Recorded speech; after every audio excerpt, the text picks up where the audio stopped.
स्वागत है दोस्तों। आप सुन रहे हैं कहानी वार्ता।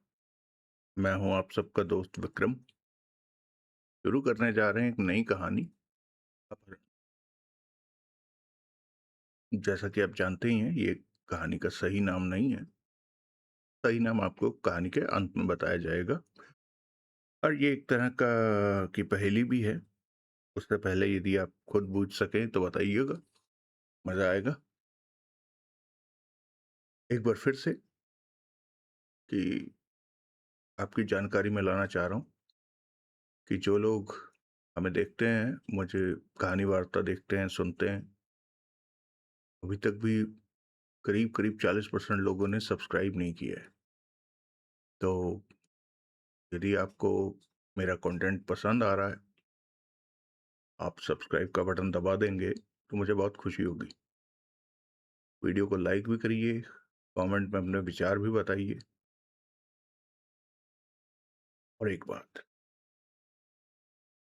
किसी मित्र कहना तो गलत होगा, जिस किसी ने भी, किसी ने शायद क्या कहूँ, यूट्यूब से कहा कि ये एआई का चैनल है। मैंने न जाने क्यों, या शायद अपने मन में जो चोर है होगा, उसे उसे चोट पहुंची होगी। क्योंकि और नहीं तो चलिए, मैं ये नहीं कहता कि मैं कोई बहुत लाखों रुपए खर्च कर रहा हूँ इस चैनल पे। कम से कम अपना समय तो खर्च कर ही रहा हूँ। उसके लिए यदि मैं आपसे अपेक्षा करता हूँ कि आप सब्सक्राइब कर लें, मुझे नहीं लगता कि मैं कोई बहुत ज़्यादा अपेक्षा कर रहा हूँ, कोई बहुत बड़ी अपेक्षा कर रहा हूँ। लेकिन भारत में गुलाम प्रवृत्ति इतनी घुस चुकी है, एक दूसरे को लूट लेने की प्रवृत्ति इतनी घुस चुकी है लोगों की जीन्स में, कि हमें केवल अपना श्रम श्रम लगता है, सामने वाले का श्रम श्रम नहीं लगता। यदि हम अपने लिए नौकरी मांगने जाएं तो हमें 10 लाख रुपए चाहिए 1 घंटे के। कोई हमारे लिए काम करने आए तो हम उसे 50 रुपए भी 10 बातें सुना कर देते हैं।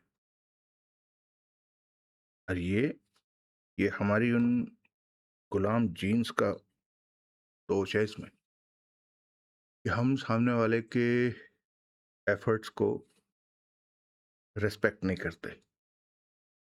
ना करें, कोई बात नहीं, आप झूठी कंप्लेंट तो ना करें। खैर, फिर भी बहुत से लोगों का प्यार मिल रहा है, बहुत से लोगों का साथ मिल रहा है, और यही मुझे प्रेरित करता है कि नहीं, लगे रहो। यहाँ आने के लिए आप सबका बहुत बहुत धन्यवाद। तो शुरू करते हैं एक नई कहानी, अपहरण।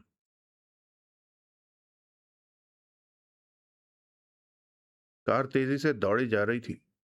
शाम के 4 बज रहे थे। सड़क पर ढेरों वाहन थे। कार को वर्दी वाला ड्राइवर चला रहा था। पीछे वाली सीट पर इंस्पेक्टर पवन कुमार वानखेड़े के साथ शहर की अरबपति हस्ती गंगाराम मुल्तानी बैठा था। गले में सोने की भारी चेन, हाथों की उंगलियों में कीमती हीरो की दो दो अंगूठियां, उसके जर्रे जर्रे से दौलत की महक आ रही थी। परंतु चेहरे पर पीलापन लिए दुख ने डेरा डाला हुआ था। बार बार वो बेचैनी से पहलू बदल रहा था। ऐसा लग रहा था जैसे वो बहुत कुछ कहना चाहता हो, परंतु कह ना पा रहा हो। वानखेड़े भी कुछ तनाव में लग रहा था। तुम रिश्वत देकर पुलिस में भर्ती हुए थे? एकाएक गंगाराम मुल्तानी फाड़ खाने वाले अंदाज में बोला। क्या मतलब? वानखेड़े ने आचकिचा कर उसे देखा। मतलब? मतलब पूछते हो? गंगाराम मुल्तानी गुस्से से कह उठा। 18 दिन हो गए हैं मेरी बेटी सोनिया का अपहरण हुए, पूरे 18 दिन। लेकिन तुम मेरी बेटी को नहीं तलाश कर सके। तुम्हारे अफसरों का कहना है कि हमने सोनिया की तलाश में बहुत काबिल इंस्पेक्टर को लगाया है। 18 दिन हो गए, लेकिन तुम्हारी काबिलियत की खुशबू कहीं नजर नहीं आई। तुम आप पहले मेरी सुनो। गंगाराम मुल्तानी गुस्से के ढेर पर बैठा था। 18 दिनों से मैं तुम्हारी काबिलियत के झंडे देख रहा हूं। बहुत हो गया। अब और बर्दाश्त नहीं कर सकता। 2 दिन के भीतर तुमने मेरी बेटी सोनिया की तलाश नहीं की तो तुम्हारी वर्दी उतरवा दूंगा। वानखेड़े के होंठों पर मुस्कान उभरी। अभी मुस्कुरा रहे हो? 2 दिन बाद ढूंढोगे कि वर्दी कहाँ है जो मेरे बदन पर थी। तुम नहीं जानते कि मंत्री तो मेरे लिए छोटी चीज है। प्रधानमंत्री तक मेरी पहुंच है। मेरी बेटी न मिली तो। मंत्री प्रधानमंत्री की बात मेरे सामने मत करो। बहुत हो गया तुम्हारी बातें सुनते सुनते। जब भी मिलते हो कुछ ना कुछ कह जाते हो। वानखेड़े ने लापरवाही से कहा। मैं तो सिर्फ इसलिए चुप रहता था कि तुम परेशान हो। जवान बेटी के अपहरण के कारण दिमाग हिल सा गया है।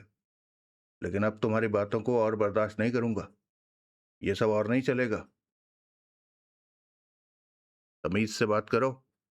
तुम्हारे ऑफिसर तक मेरे से तमीज से पेश आते हैं। तो जाकर उनसे बात करो।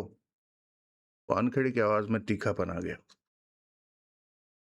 तुम्हारी बेटी तुम्हारे साथ थी जब उसका अपहरण किया गया। कम से कम उसका हुलिया तो बताओ। उसके बारे में तो बताओ कि वो कैसा था। लेकिन कुछ नहीं बता पा रहे। उसे क्यों नहीं कहा कि तुम्हारी प्रधानमंत्री तक पहुंचे? हो सकता है ये बात सुनकर वो डर जाता और तुम्हारी बेटी को छोड़ देता। गंगाराम मुल्तानी होंठ भींच कर रह गया। सब कुछ इतनी जल्दी हुआ कि मैं ठीक तरह से देख समझ नहीं सका। कुछ पलों की खामोशी के बाद गंगाराम मुल्तानी ने थकान भरे स्वर में कहा, इसलिए मैं उसके बारे में ठीक तरह नहीं बता सकता। जिसने मेरी बेटी का अपहरण किया है, अगर वो मेरे सामने आ जाए तो पहचान लूंगा। वो तुम्हारे सामने आने से तो रहा। गंगाराम मुल्तानी का चेहरा दुख से भर गया। 18 दिन हो गए। वानखेड़े अपने शब्दों पर जोर देकर बोला, तुम्हारी बेटी वापस नहीं आई। अगर उसका अपहरण फिरौती के लिए किया गया होता तो अब तक फिरौती के लिए फोन भी आ गया होता। लेकिन फोन भी नहीं आया। किसी भी तरह की कैसी भी खबर नहीं आई। इन सब बातों को सामने रखकर सारे हालातों पर गौर किया जाए तो यही सामने आता है कि सोनिया का अपहरण तुम्हारे किसी दुश्मन ने किया है। भगवान न करे, लेकिन हो सकता है कि। चुप रहो। गंगाराम मुल्तानी गुर्राया। मेरी बेटी जिंदा है। जिंदा ही हो। वानखेड़े ने गहरी सांस ली। गंगाराम मुल्तानी दांत भींचे खिड़की से बाहर देखने लगा। कार भागी जा रही थी। बार बार सोचो कि तुम्हारा ऐसा कौन सा दुश्मन हो सकता है जो तुम्हारी बेटी को उठाकर। इंस्पेक्टर, 1000 बार सोच चुका हूं। 10,000 बार सोच चुका हूं। मेरे 50 दुश्मन हैं जो कभी भी कुछ भी कर सकते हैं। मैं अरबपति इंसान हूं। दौलत वालों के ऐसे ऐसे दुश्मन बन जाते हैं जिन्हें कभी देखा भी नहीं होता। बताने लायक आज मेरा ऐसा कोई दुश्मन नहीं। लेकिन वैसे मेरे जाने कितने दुश्मन होंगे। तो फिर समझो उन्हीं में से। कार रुको। गंगाराम मुल्तानी बाहर देखता चीख उठा, कार रुको। वो रहा। वो रहा जो मेरी बेटी सोनिया को उठाकर ले गया था। वो रहा। पकड़ो उसे इंस्पेक्टर, पकड़ो। ड्राइवर ने फौरन स्टीयरिंग को सड़क के किनारे की तरफ घुमाते हुए ब्रेक लगाई।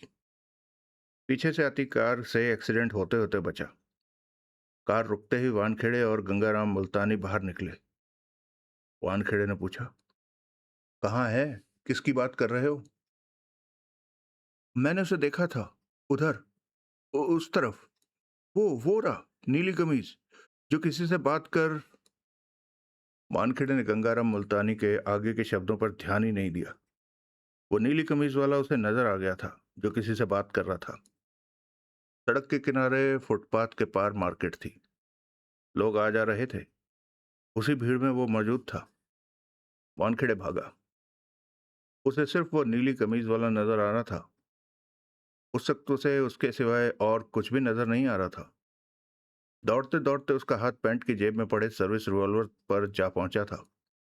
रिवॉल्वर जेब से निकलकर हाथ में आ गई। तब तक वो उसके पास पहुंच चुका था। उसकी पीठ वानखेड़े की तरफ थी। Hands up. वानखेड़े उसकी पीठ पर रिवॉल्वर की नाल सख्ती से सटाकर गुर्राया। मैं पुलिस हूं, हिलने की कोशिश मत करना। कोई हरकत नहीं। वो व्यक्ति एकदम जड़ होकर रह गया। जिससे वो बात कर रहा था, ये सुनते ही वो हड़बड़ाकर वहां से भागा। आसपास से गुजरते लोग वानखेड़े का ऊंचा स्वर सुनते ही हड़बड़ाकर जिसको जिस तरफ जगह मिली पीछे हटते चले गए। दो ही पलों में वहां काफी हद तक खामोशी छा गई। उस व्यक्ति ने उसी मुद्रा में अपने हाथ ऊपर कर लिए थे। Don't move. सतर्क अंदाज में कहने के साथ ही वानखेड़े ने दूसरा हाथ आगे बढ़ाया और उसकी तलाशी लेने लगा। तलाशी में रिवॉल्वर बरामद हुई। वानखेड़े सावधानी से 2 कदम पीछे हुआ और सख्त स्वर में बोला, कोई हरकत मत करना। इसी तरह हाथ ऊपर किए ही मेरी तरफ घूमो। कुछ भी किया तो बेमौत मरोगे। हाथ ऊपर किए वो शख्स धीरे धीरे घूमा। उसका चेहरा देखते ही वानखेड़े जोरों से चौंका। वो देवराज चौहान था। तुम? वानखेड़े के होंठों से अजीब सा स्वर निकला। देवराज चौहान आंखें सिकोड़े उसे देखे जा रहा था। तभी हाँफता हुआ गंगाराम मुल्तानी पास पहुंचा और चीख कर बोला, यही था, यही था वो जिसने मेरे सामने मेरी बेटी का अपहरण किया था। अकेला था ये। इसे गिरफ्तार कर लो इंस्पेक्टर। उस दिन भी इसने यही नीली कमीज पहनी हुई थी। इससे पूछो, पूछो मेरी सोनिया कहाँ है। इसे बोलो मेरी बेटी को अभी लाकर दे, नहीं तो मैं इसे फांसी पर लटका दूंगा। मैं इसे। गंगाराम मुल्तानी जाने क्या क्या कहे जा रहा था। देवराज चौहान और वानखेड़े एक दूसरे की आंखों में देखे जा रहे थे। वानखेड़े के चेहरे पर सख्ती थी। रिवॉल्वर का रुख देवराज चौहान की तरफ था। मैं तुम्हें गिरफ्तार कर रहा हूं देवराज चौहान। वानखेड़े पुलिसिया लहजे में चेतावनी देता हुआ बोला, अगर तुमने गिरफ्तारी से बचने की कोशिश की तो मैं तुम्हें गोली मार दूंगा। दूर दूर खड़े हुए लोग हक्के बक्के से ये सब देख रहे थे। देवराज चौहान की नजरें वानखेड़े से हटकर गंगाराम मुल्तानी पर जा टिकी। मैंने तुम्हारी बेटी का अपहरण किया है? देवराज चौहान ने शांत स्वर में पूछा। हाँ। गुस्से में गंगाराम मुल्तानी का चेहरा सुर्ख हो रहा था। भूल गए 18 दिन पहले की बात? कैसे रिवॉल्वर निकालकर मुझे और मेरी बेटी को धमकाया था? मैं क्या करता? ले गए मेरे जिगर के टुकड़े को। कहाँ है वो? मार दिया या जिंदा है? क्यों उठाया उसे? देवराज चौहान की निगाह पुनः वानखेड़े पर जा टिकी। गिरफ्तार होने की नौबत आई तो मुझे गिरफ्तार होने पर कोई एतराज नहीं है वानखेड़े। देवराज चौहान ने सपाट स्वर में कहा। मैं जानता हूं, कोई भी दिन मेरी गिरफ्तारी का दिन हो सकता है, लेकिन ऐसे जुर्म में मैं अपनी गिरफ्तारी नहीं दूंगा जो मैंने किया ही ना हो। तुम मुझे किसी भी डकैती के जुर्म के एवज में गिरफ्तार करो, मैं खुशी खुशी तुम्हारे साथ चलूंगा। वानखेड़े की आंखें सिकुड़ी। तुमने इसकी लड़की का अपहरण नहीं किया? वानखेड़े ने दांत भींच कर पूछा। नहीं। तो क्या भरे बाजार में ये चीख चीख कर झूठ बोल रहा है? हाँ। इसने सैकड़ों की भीड़ में तुम्हारी तरफ ही उंगली क्यों उठाई? किसी और को अपनी बेटी को उठाने वाला क्यों नहीं कहा? इस बात का जवाब तो यही दे सकता है। देवराज चौहान ने गंगाराम मुल्तानी को देखा। झूठ बोलता है ये। गंगाराम मुल्तानी चीखा। ये क्यों मानेगा कि इसने मेरी बेटी का अपहरण किया है? चोर कभी नहीं मानता कि उसने चोरी की है। वानखेड़े ने दांत भींचकर देवराज चौहान को देखा। तुम इस वक्त गिरफ्तार हो। वानखेड़े गुर्राया। फिर बोला, गंगाराम, कहीं से रस्सी का फौरन इंतजाम करो और इसके हाथ पांव बांधो। अगर ये कोई गड़बड़ करता है तो मैं इसे शूट कर दूंगा। गंगाराम मुल्तानी फौरन अपनी जगह से हिला और चिल्ला चिल्ला कर वहां मौजूद लोगों में से किसी रस्सी का इंतजाम करने को कहने लगा। वानखेड़े। देवराज चौहान एक एक शब्द चबाकर कह उठा। ऐसे किसी मामले को लेकर तुम मुझे गिरफ्तार नहीं कर सकते जो झूठ हो। इस तरह मैं अपनी गिरफ्तारी नहीं दूंगा। नहीं दोगे तो समझो आज तुम्हारी जिंदगी का आखिरी दिन है, वानखेड़े पुलिसिया स्वर में बोला। तुम्हें शूट करने में मुझे कोई हर्ज नहीं, लेकिन इसकी लड़की के बारे में अभी जानना है तुमसे। अब तुम कानून के शिकंजे में आ चुके हो।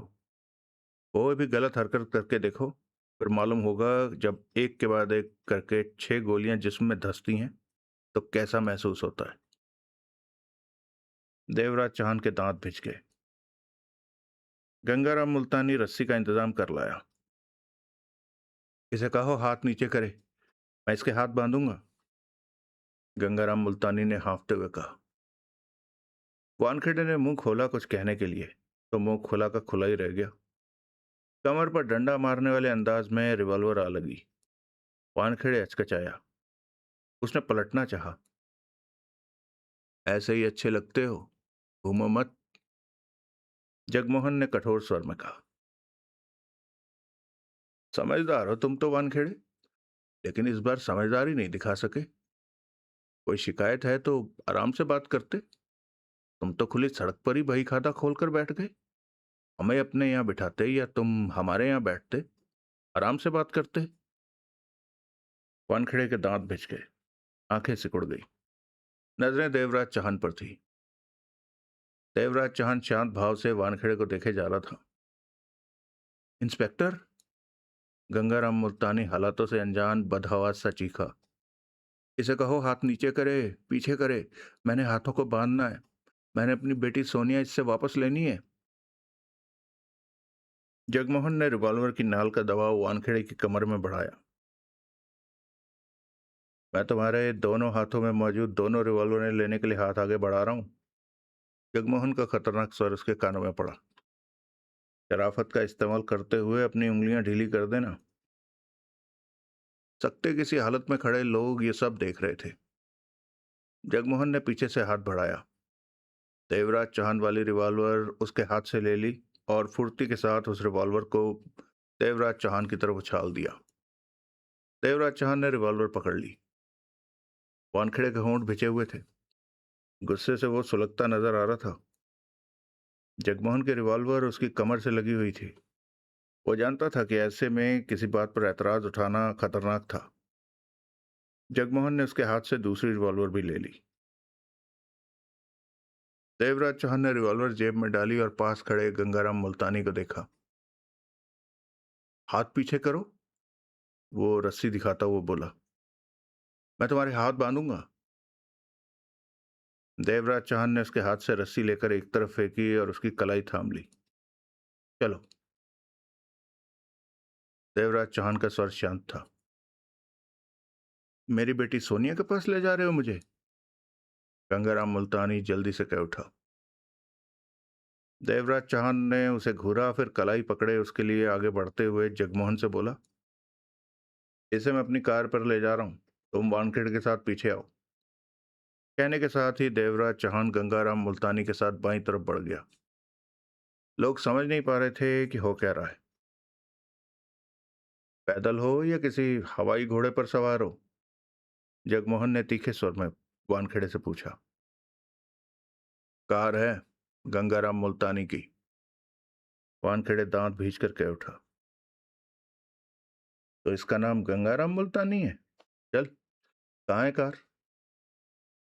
उधर, सड़क के किनारे, सफेद कार। मैं रिवॉल्वर हटा रहा हूं। इंसानों की तरह कार तक चलना। अगर बंदर की तरह कोई हरकत की तो ऐसे बंदरों की गर्दन तोड़नी मुझे अच्छी तरह आती है। कहते हुए जगमोहन ने अपनी और वानखेड़े की रिवॉल्वरें जेब में रख ली। वानखेड़े मजबूर था। बस चलता तो जाने क्या कर डालता, लेकिन अब कुछ भी कर सकने की स्थिति में नहीं रहा था। उसका रिवॉल्वर छीन चुका था। दूसरे गंगाराम मुल्तानी देवराज चौहान के पास था। वो नहीं चाहता था कि उसकी किसी हरकत की वजह से गंगाराम मुल्तानी को कोई नुकसान पहुंचे। ड्राइवर कार के बाहर ही खड़ा था। ये एक कार का ड्राइवर है? जगमोहन ने उसे सिर से पांव तक देखा। हाँ। इसे चलता करो। तुम वापस बंगले पर जाओ, मैं तुम्हारे सेठ के साथ कुछ देर बाद बंगले पर पहुंच जाऊंगा। सेठ जी कहाँ जा रहे हैं? ड्राइवर ने शक भरे स्वर में पूछा। वो देख, तेरा सेठ उधर कार में बैठने वाला है, जगमोहन ने माथे पर बल डालकर कहा। जो पूछना है जाकर अपने सेठ से पूछ ले, इस कार का पीछा छोड़। ड्राइवर जल्दी से कुछ दूर खड़ी कार की तरफ बढ़ गया। तू ड्राइविंग सीट संभाल, मैं पीछे बैठूंगा, ताकि तेरा सिर मेरे रिवॉल्वर के निशाने पर रहे। कार को स्टार्ट कर ले। देवराज चांद आगे बढ़ाए तो पीछे लग जाना। जगमोहन को खा जाने वाली निगाहों से देखते हुए वानखेड़े ने ड्राइविंग सीट संभाली। जगमोहन पीछे वाली सीट पर बैठ गया, वानखेड़े की हर हरकत के प्रति सतर्क। अगला दृश्य। देवराज चौहान ने कार को 5 स्टार होटल की पार्किंग में ले जा रोका।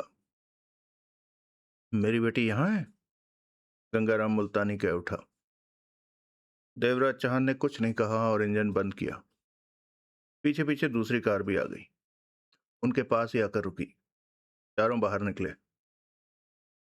तुम इस सेठ के साथ जाकर होटल में कमरा बुक कराओ, हम यहीं हैं। आकर बता जाना कि कमरा नंबर क्या है, देवराज चौहान ने जगमोहन से कहा। जगमोहन ने सिर हिलाया और गंगाराम मुल्तानी के साथ होटल में प्रवेश द्वार की तरफ बढ़ गया। पास खड़े वानखेड़े ने कुछ कहना चाहा कि देवराज चौहान ने सपाट स्वर में टोका। अभी कोई बात मत करो। वानखेड़े होंठ बीच कर रह गया।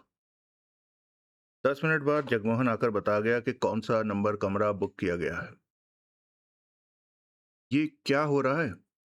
गंगाराम मुल्तानी कमरे में पहुंचते ही खींच उठा। मैं पूछता हूं कि मेरी बेटी कहाँ है, और तुम इंस्पेक्टर, मुझे लगता है मेरी बेटी के अपहरण करने वालों के साथ मिले हुए हो। तुम इन्हें पहले से ही जानते हो। याद रखो, मेरी पहचान प्रधानमंत्री से है। मैं तुम्हारी वर्दी उतरवा। चुप! वानखेड़े दांत भींच कर गुर्राया। गंगाराम मुल्तानी फौरन चुप हो गया। जो हो रहा है तुम्हारे सामने हो रहा है, नजर नहीं आता? वानखेड़े ने खा जाने वाले स्वर में कहा। देखते रहो, सुनते रहो, समझते रहो, फिर जाकर अपने प्रधानमंत्री को बता देना। गंगाराम मुल्तानी कुछ नहीं बोला। जगमोहन ने रिवॉल्वर निकालकर हाथ में ले ली और चेतावनी भरी निगाहों से वानखेड़े को देखा। जवाब में वानखेड़े होंठ भींच कर रह गया। वो सब सोफों पर बैठे। गंगाराम मुल्तानी बार बार पहलू बदल रहा था। देवराज चौहान ने सिगरेट सुलगाई और नजरें वानखेड़े पर टिका दी। वानखेड़े, देवराज चौहान ने सपाट स्वर में कहा, मैं जानता हूं कि कानून को मेरी तलाश है और कानून ने मुझे गिरफ्तार करने का काम तुम्हारे हवाले किया हुआ है। और मुझे इस बात का भी पूरा एहसास है कि कानून के लंबे हाथ किसी दिन मुझ तक पहुंच कर ही रहेंगे। और उस दिन मुझे अपने किए पर या किसी बात पर पछतावा इसलिए नहीं होगा कि मैं अपने अंजाम से अच्छी तरह वाकिफ हूं। बुरे काम का बुरा नतीजा ही होता है। मैं कानून तोड़ता हूं, इसलिए जब भी कानून मुझे पकड़ेगा, इसकी सजा हर हाल में देगा। यहां तक तो सब ठीक है। इंसान जो भी करता है, उसका नतीजा वो पहले ही सोच लेता है कि उसका अंजाम क्या होगा, जैसा कि मैंने भी सोच रखा है। लेकिन इसका ये मतलब नहीं है कि कानून किसी दूसरे के गुनाहों का बोझ मेरे सिर पर लाद कर मुझे ऐसे गुनाहों का मुजरिम बनाकर सजा दे जो मैंने किया ही नहीं।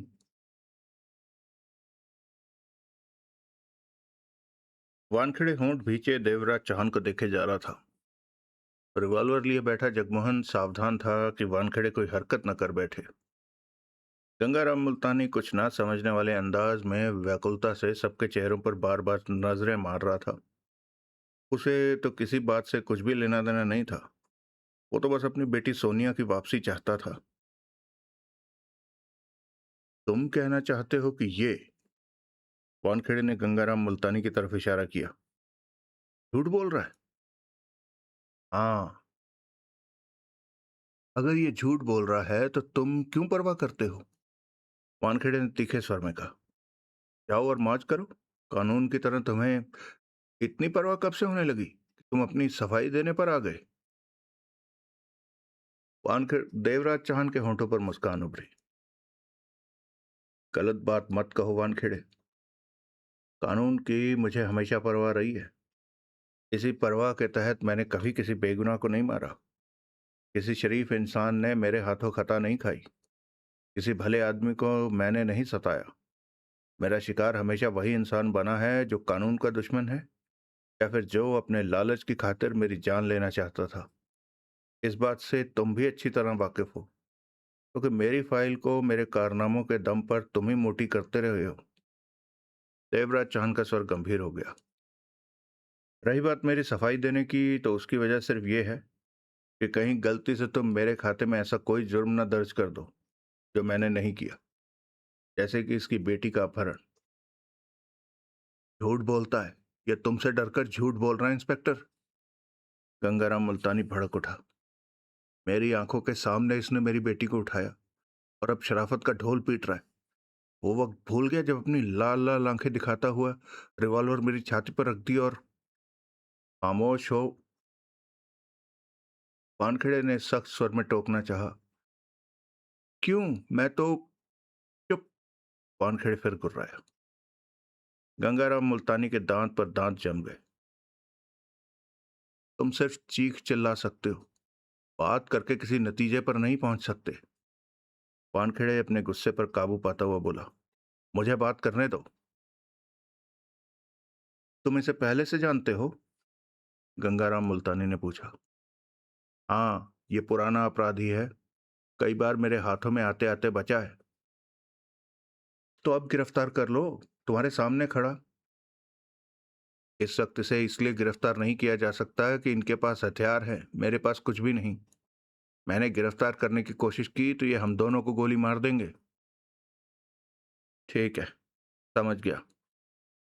कहने के साथ ही गंगाराम मुल्तानी ने देवराज चौहान से कहा, कम से कम इतना तो बता दो कि मेरी बेटी किस हाल में है। सोनिया ठीक ठाक तो है? ये पागल तो नहीं है? जगमोहन ने कड़वी निगाहों से उसे देखते हुए कहा। गंगाराम मुल्तानी गुस्से में जगमोहन को कुछ कहने को हुआ कि उसके हाथ में रिवॉल्वर देखकर मुंह बंद कर लिया। जगमोहन को घूरता पाकर उसने जल्दी से मुंह दूसरी तरफ फेर लिया। कई पलों की खामोशी के बाद वानखेड़े ने देवराज चौहान के चेहरे पर नजरें टिका दी। ठीक है, तुम्हारी बात मान लेता हूं कि तुमने इसकी बेटी का अपहरण नहीं किया। देवराज चौहान वानखेड़े को देखता रहा।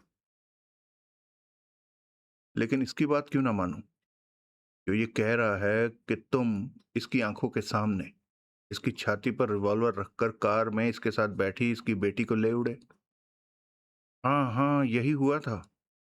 गंगाराम मुल्तानी ठोकने वाले अंदाज में कह उठा।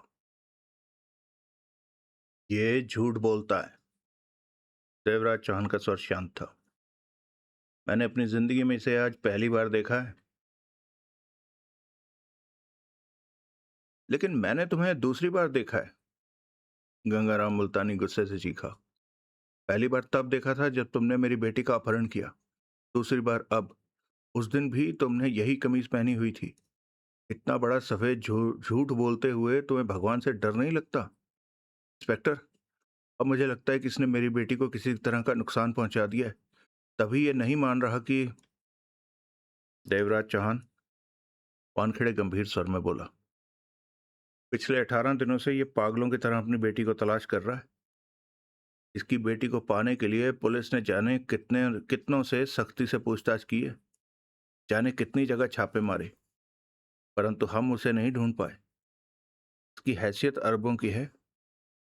यही सोचा था कि फिरौती के लिए इसकी बेटी को उठाया गया है, परंतु किसी ने फिरौती की भी नहीं मांग नहीं की।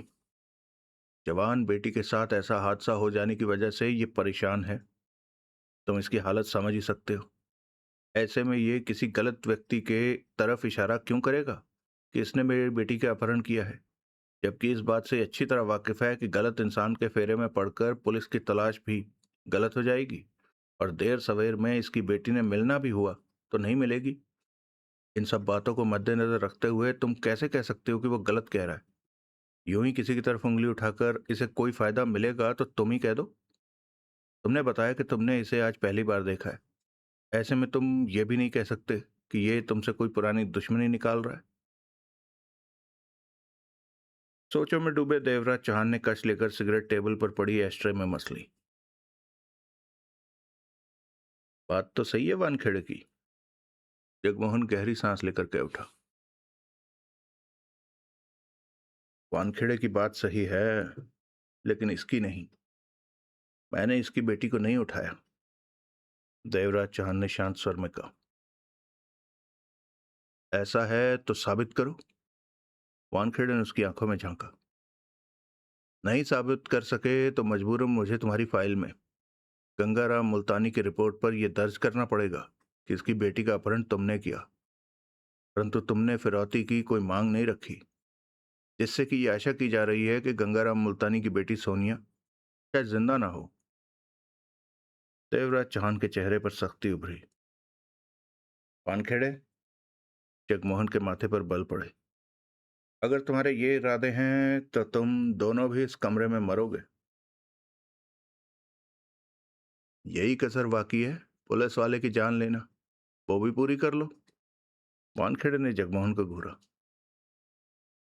ऐसा करने के लिए तुम हमें मजबूर कर रहे हो, जगमोहन ने कठोर स्वर में कहा। वानखेड़े ने कुछ कहने के लिए मुंह खोला ही था कि गंगाराम मुल्तानी कह उठा। इंस्पेक्टर, तुम अपनी लड़ाई में लग गए। समझदारी से काम लो। इसने किसी तरह इस इनसे किसी तरह मेरी बेटी का पता पूछो।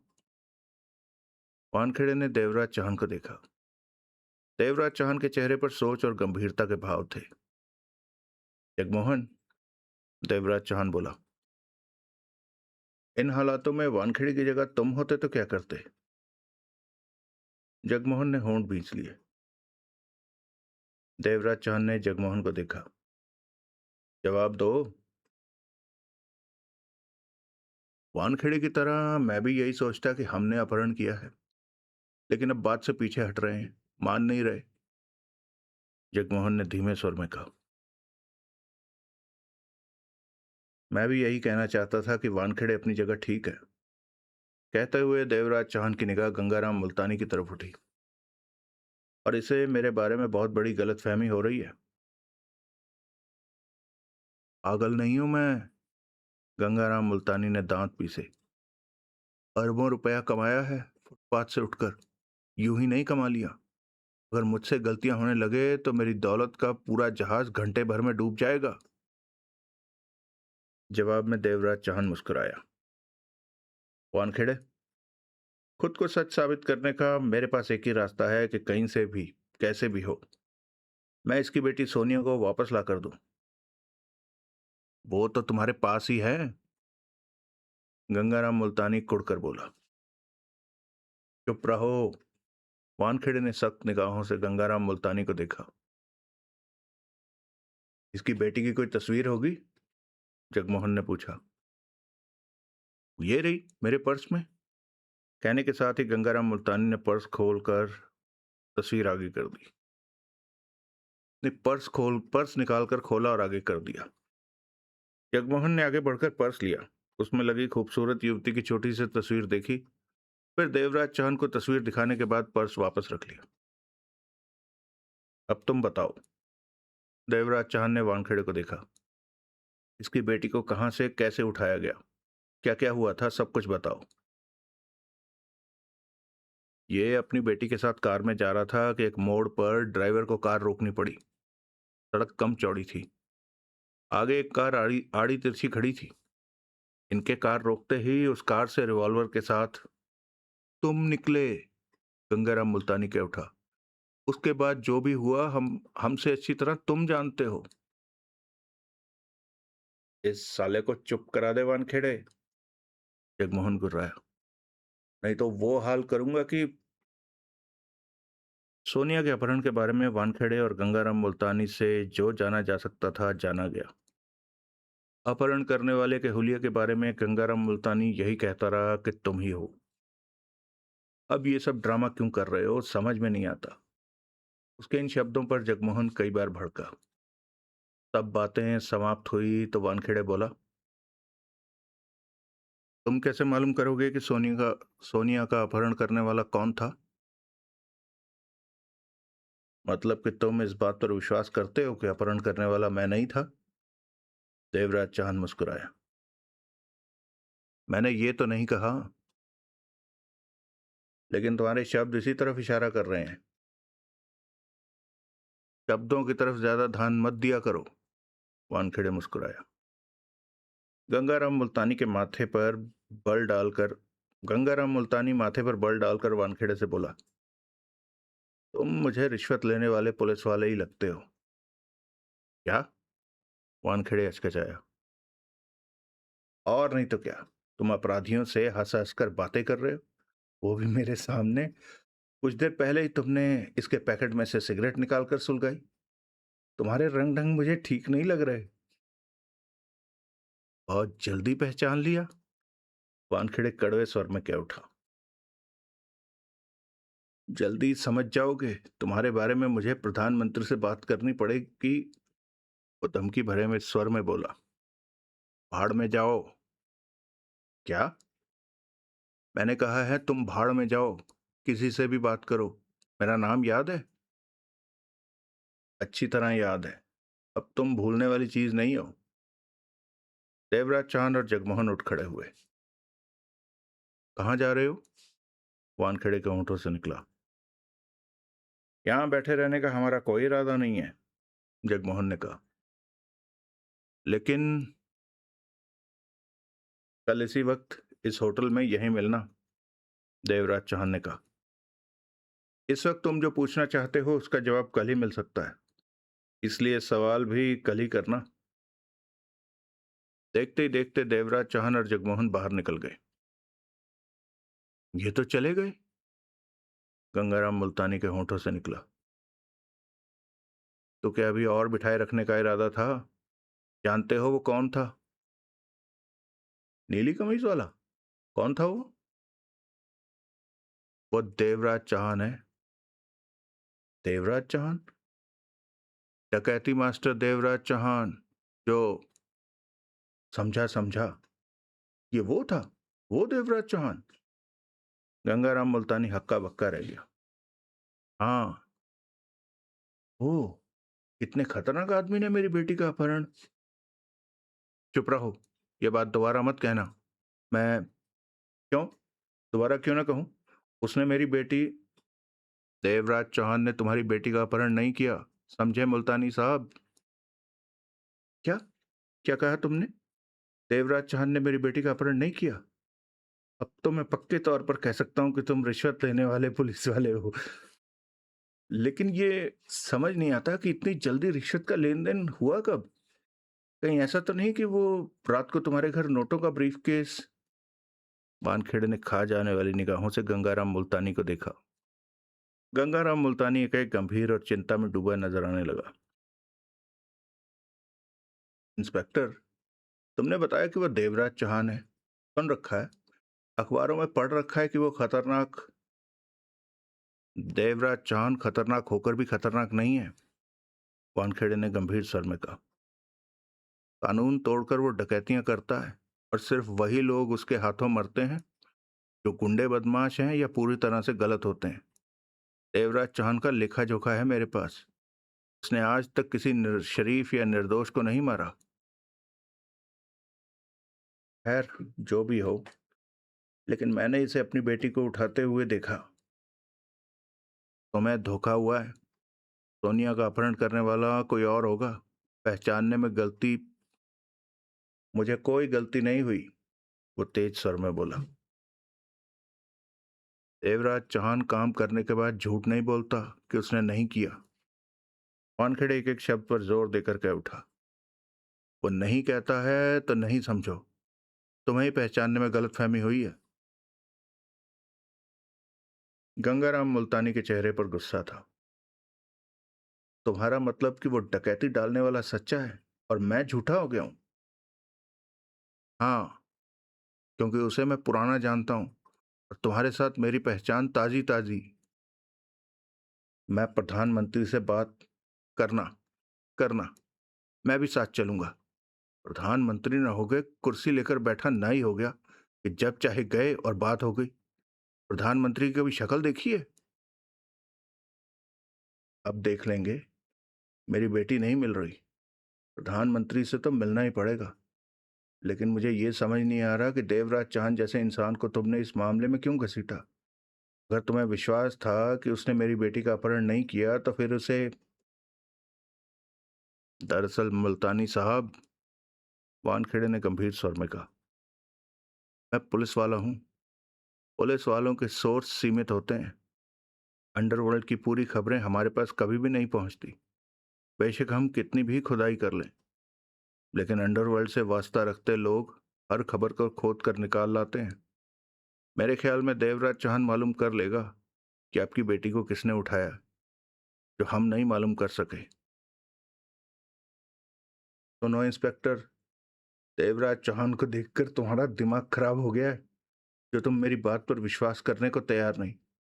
मैं दावे के साथ कह रहा हूं कि सोनिया को इसी इंसान ने, देवराज चौहान ने उठाया। वानखेड़े उठ खड़ा हुआ। बैठो, अभी मुझे तुमसे बात करनी। तुम्हारे पास बात करने के लिए कुछ नहीं है। कल इसी वक्त यहीं मिलना। देवराज चौहान आकर शायद कुछ बताए। एक बात कान खोलकर सुन लो कि किसी से मत कहना कि कल तुमने देवराज चौहान से मिलना है। तुम्हारी वजह से ये बात फैली तो फिर तुम्हें देवराज चौहान से कोई नहीं बचा सकता। वो तो ठीक है, लेकिन तुम पुलिस वाले हो, उसे गिरफ्तार करने का इंतजाम क्यों नहीं करते, जबकि तुम्हें मालूम है कि कल वो यहां फिर आएगा। देवराज चौहान ऐसे गिरफ्तार नहीं होगा। तो कैसे होगा? उसके लिए सोच समझकर जाल तैयार करना होगा। यूं समझो कि आधा जाल तैयार हो चुका है, बाकी का आधा जाल जब पूरा हुआ तो देवराज चौहान कानून के फंदे में होगा। कहने के साथ ही वानखेड़े पलटा और दरवाजा खोलकर बाहर निकलता चला गया। अगला दृश्य। ये तो खामखा का मामला हमारे सिर पर आ गया। होटल से बाहर निकलते ही जगमोहन ने कहा। खामखा का है भी और नहीं भी। क्या मतलब? दोनों पार्किंग में खड़ी कार के पास पहुंचे। गंगाराम मुल्तानी जिस तरह दावे के साथ कह रहा है कि उसकी बेटी का अपहरण करने वाला मैं ही था, उसे तुम खामखा नहीं कह सकते।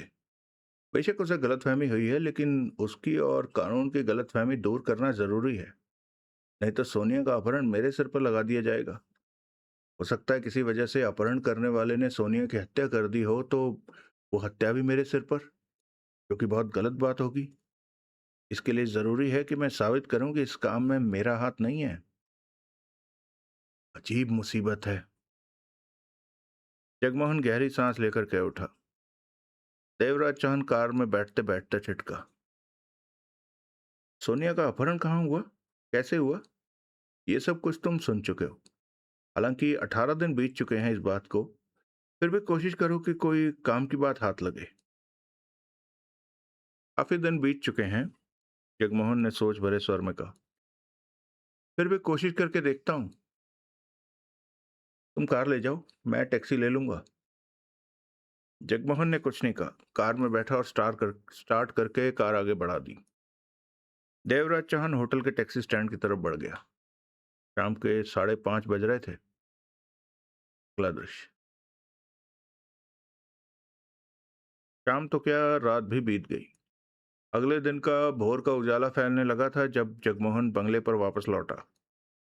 12 घंटों की भागदौड़ और नींद न लेने की थकान की वजह से उसकी हालत थकी सी नजर आ रही थी।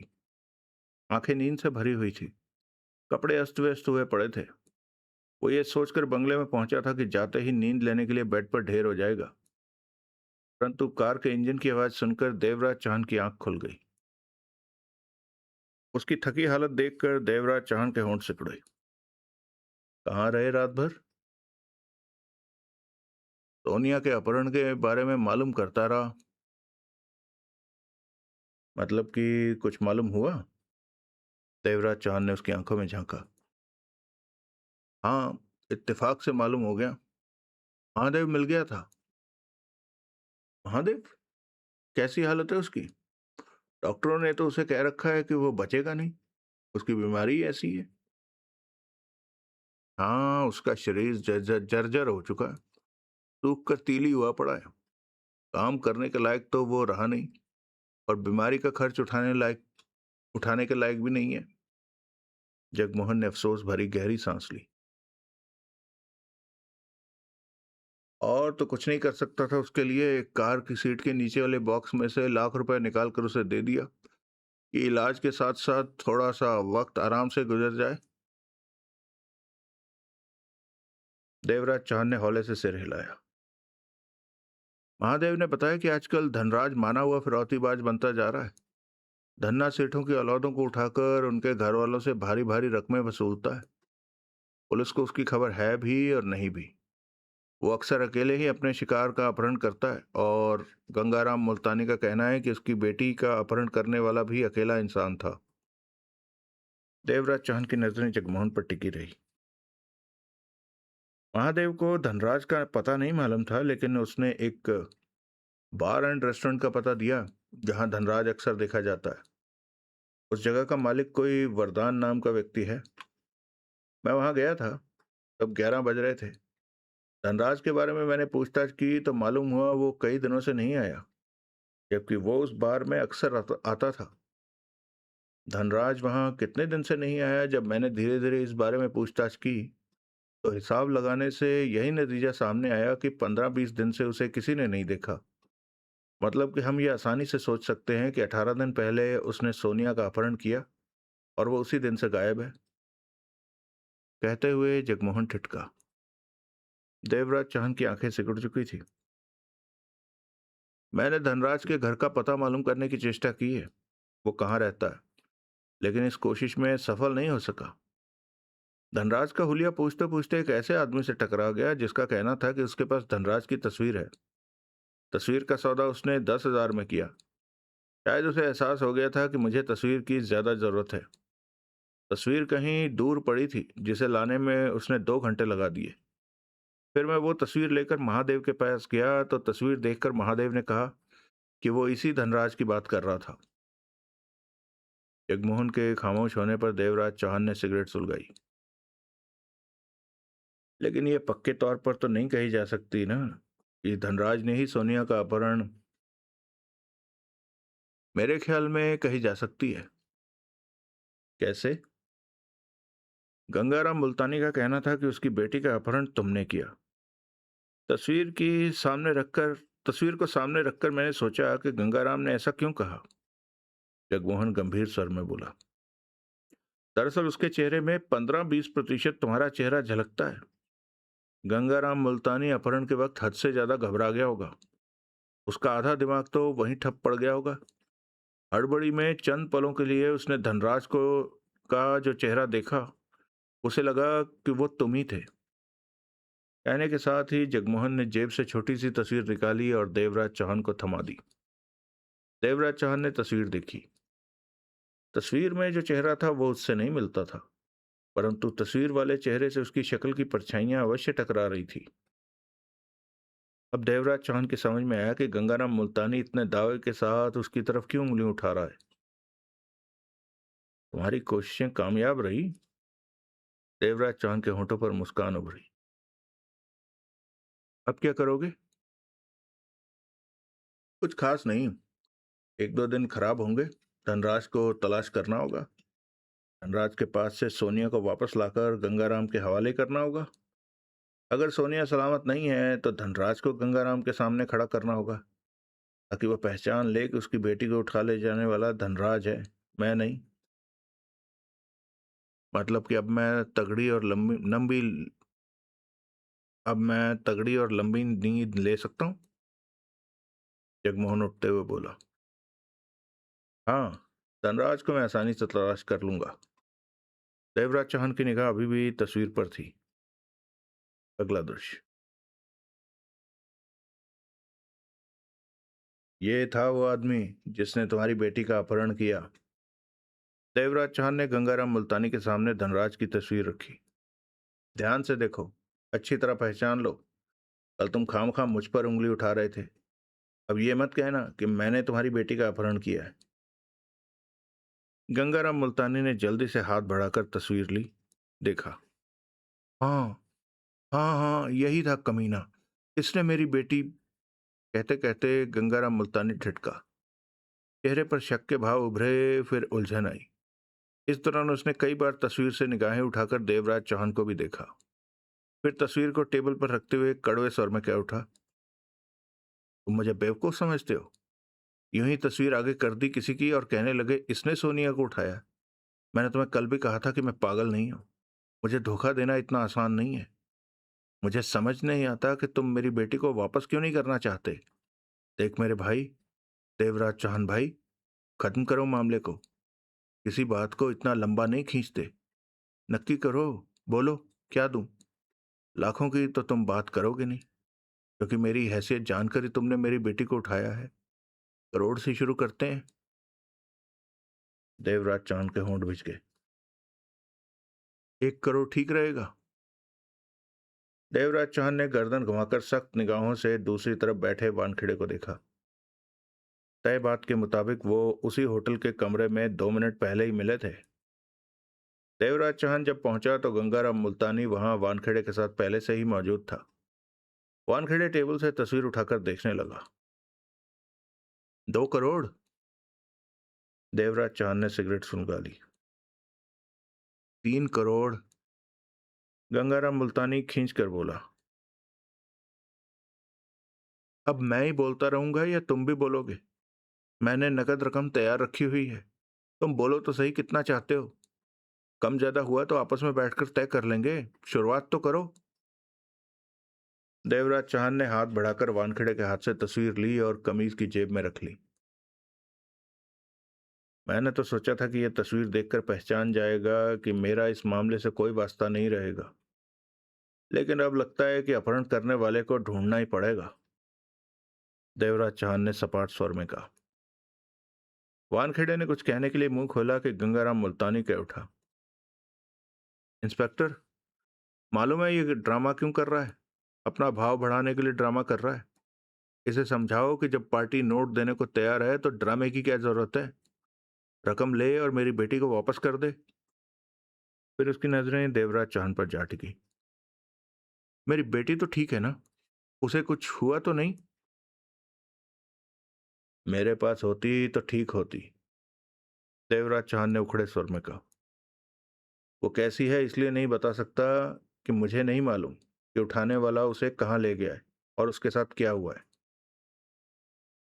हे भगवान!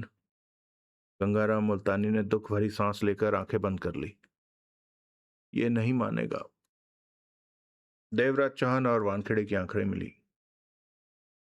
ये तस्वीर किसकी है? वानखेड़े ने पूछा। किसने इसकी बेटी को उठाया है? नाम क्या है इसका? तुम्हें बताने का कोई फायदा नहीं। पुलिस इसे ढूंढने की कोशिश करेगी तो सोनिया को नुकसान हो सकता है।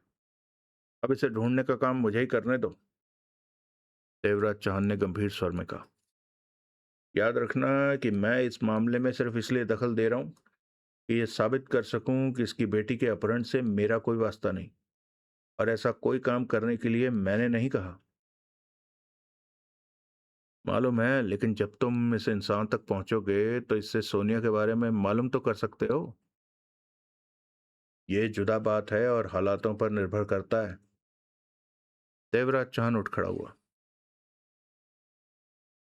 खबर कब करोगे? पुलिस वालों से मैं खामखा का वास्ता नहीं रखना चाहता वानखेड़े, इसलिए इस मामले में तुम्हारी मेरी मुलाकात नहीं होगी। मुझे जो भी खबर देनी होगी इस गंगाराम मुल्तानी को दूंगा। तुम इससे पूछ लेना। मेरी खबर जल्दी मिले या 4 दिन बाद मिले, जो भी हो, जब तक ये काम पूरा नहीं होगा मैं इस काम में लगा रहूंगा। कम से कम तुम, वानखेड़े, मेरे रास्ते में आने की कोशिश मत करना। कैसी कोशिश? कहीं तुम इस आदमी की तलाश शुरू कर दो और नहीं, वानखेड़े ने सिर हिलाया। ऐसा कुछ भी नहीं होगा। देवराज चौहान जिस काम में हाथ डालता है उसे पूरा करके रहता है। वो तुम्हारी बेटी को लाएगा। ना लाया तो? गंगाराम मुल्तानी हक बकाकर बोला।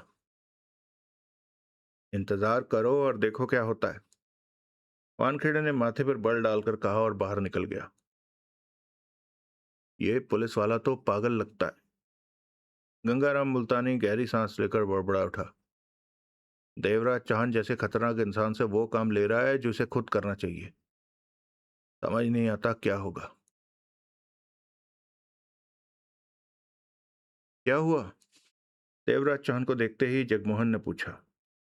सॉरी दोस्तों, यहाँ दृश्य बदली हो गया शायद। क्या हुआ? देवराज चौहान को देखते ही जगमोहन ने पूछा। उसके सिर पर मेरा ही भूत सवार है, देवराज चौहान ने गंभीर स्वर में कहा। तस्वीर देखकर वो कुछ उलझन में तो पड़ा, लेकिन मेरे को ही कहता रहा कि मैंने ही उसकी बेटी को उठाया। उल्लू का पट्टा। अब अब धनराज को ढूंढना पड़ेगा, और इसके लिए वही जगह मुनासिब रहेगी जहां वो अक्सर जाया करता था। उस बार एंड रेस्टोरेंट में? हाँ, देवराज चौहान ने गंभीरता से सिर हिलाया। वहीं से उसके बारे में मालूम हो सकेगा। अगला दृश्य। देवराज चौहान ने उस बार एंड रेस्टोरेंट में प्रवेश किया और ठिठक कर सिगरेट सुलगाते हुए हर तरफ निगाह घुमाई। अभी सिर्फ शाम के 5 ही बजे थे, लेकिन यहाँ दारू का दौर इस तरह चालू था जैसे कि रात के 10 बज रहे हों। उस हॉल में 40 टेबल मौजूद थी, जिनमें से 25 से ज्यादा भरी हुई थी। वर्दीधारी वेटर ट्रे में पैक रखे ऑर्डर सर्व करने में व्यस्त नजर आ रहे थे। इतना तगड़ा दौर जारी होने के बावजूद भी वातावरण में विस्की की स्मेल का एहसास न के बराबर हो रहा था। मौजूद लोगों की बातें करने की आवाजें भी बहुत कम उभर रही थी। वहां हर तरह के लोग नजर आ रहे थे, पैसे वाले भी, मध्यम वर्गीय वाले भी, जो इस जगह पर कभी कभार ही आकर पैग मारने का हौसला रखते थे, या फिर चंद दादा टाइप भी वहां मौजूद थे। देवराज चौहान आगे बढ़ा। उसकी खोज भरी नजरें हर तरफ जा रही थी। टेबलों को पार करके वो खाली टेबल की तरफ बढ़ रहा था कि तभी किसी ने उसकी बांह पकड़ी। देवराज चौहान फौरन घूमा। वो 3 दादा टाइप लोग थे जो टेबल पर बैठे हुए थे। तीनों ही ठीक ठाक नशे में नजर आ रहे थे। आंखें नशे की सुख से भारी हो रही थी। हमारे पास ही बैठ जाओ उस्ताद, बांह पकड़ने वाले ने कहा। हमारे साथ पैग मारने में क्या हर्ज है? देवराज चौहान शांत भाव में मुस्कुराया। चिंता क्यों करता है? दूसरा अपना खाली गिलास खाली करता हुआ बोला। खर्चा हमारा होगा। लेकिन बैठेगा कहाँ? तीसरा बोला। चौथी कुर्सी तो है नहीं। तो दाएं बाएं से खींच ले। उसकी मर्जी पूछे बिना ही वो तीनों उसके बैठने का फैसला किए जा रहे थे। तीसरे वाला उठा, बगल की टेबल पर मौजूद खाली कुर्सी खींच लाया। बैठ गुरु, आराम से बैठ। जिस ब्रांड की चाहता है वही हाजिर होगा। आज बहुत माल है। माल क्यों नहीं होगा? पहले वाला हंसा। कमाल का मोटा मुर्गा हाथ लगा था। छोड़ इन बातों को, दूसरा वाला देवराज चौहान से बोला।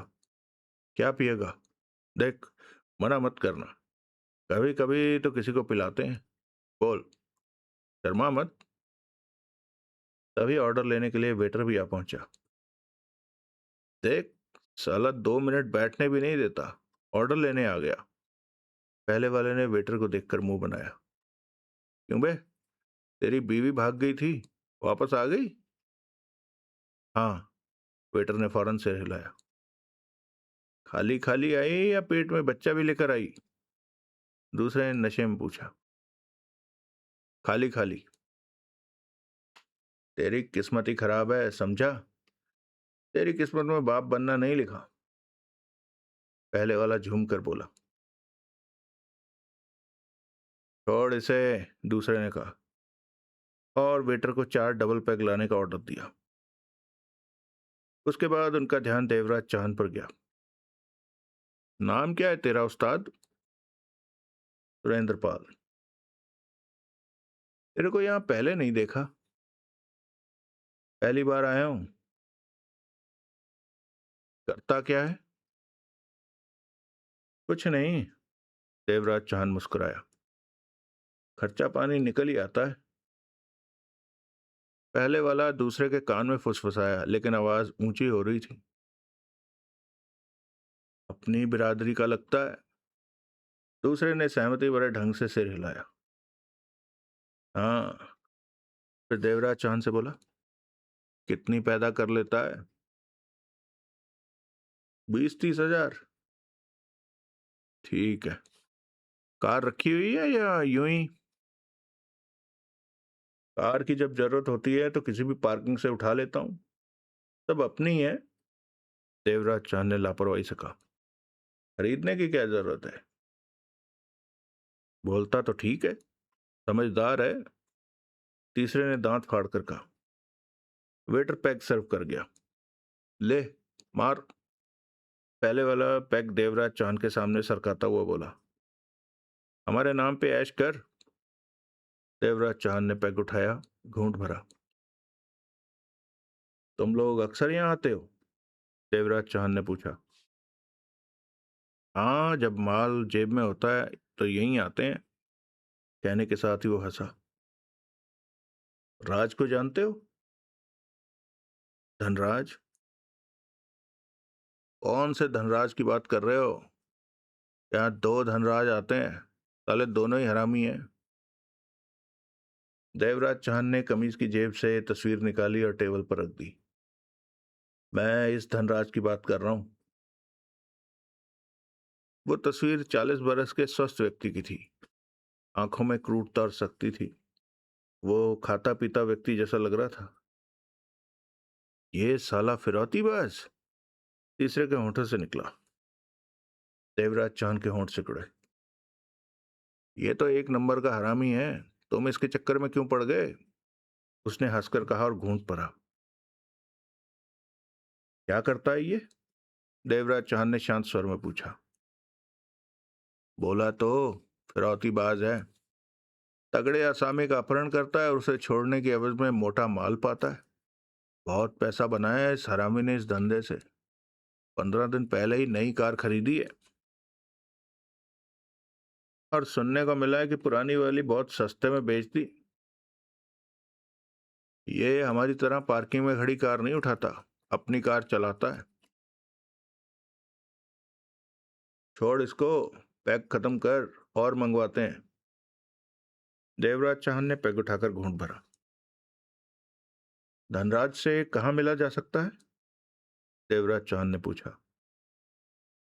फिर वही बात, तेरे को इससे क्या लेना देना? तू काम है, मैं इसी के लिए यहाँ आया हूँ। तीनों की निगाहें देवराज चांद पर जा टिकी। कोई रगड़ा है? नहीं। तो फिर इसे तुम क्यों ढूंढता फिर रहा है? बोला तो, काम है। काम है तो हमें बता। हम क्या तेरे को विस्की पिलाने के लिए बैठे हैं? धंधे की बात हमसे कर ले। किसी को उठाना है तो हम भी उठा सकते हैं। क्यों? उसने अपने साथी को देखा। हाँ हाँ, बिल्कुल बिल्कुल। देवराज चांद के होठों पर मुस्कान उभरी। मैंने इससे 25 हजार लेना है, 6 महीने पहले उधार दिया था। फिर तो तेरा 25 हजार डूबा ही डूबा। बहुत कमीना है पैसे लेकर वापस देने के मामले में। मेरे तो अभी तक 500 रुपए उसकी तरफ हैं। जब भी मांगता हूं बोलता है, कौन से, कब लिए? देख भाई सुरेंद्र पाल, तीसरे ने बात खत्म करने वाले लहजे में कहा, 15 दिन से तो हमने इसे देखा नहीं। ये यहाँ नहीं आया और हम लगभग रोज ही आ रहे हैं। रहता कहाँ ये? मालूम नहीं। अपना पता ठिकाना ये हरामी सबसे छिपा कर रखता है। जो मुलाकात होती है यहीं पर होती है, और 15 दिन से कोई मुलाकात नहीं हुई। तेरे को इससे मिलना बहुत जरूरी है तो गुडविल ट्रांसपोर्ट कंपनी चला जा। सुना है वहां धनराज का कोई यार दोस्त है, संजय पुरी नाम है उसका। वहां ये जाता आता रहता है। पैग मार, खत्म कर। इतनी देर नहीं लगाते, बासी हो जाएगा। चलिए दोस्तों, कहानी को आज यहीं रोकते हैं और इसके अगले भाग में मिलते हैं। तब तक आप सब सुखी रहें, स्वस्थ रहें, खुश रहें। जय हिंद, वंदे मातरम, जय श्री राम।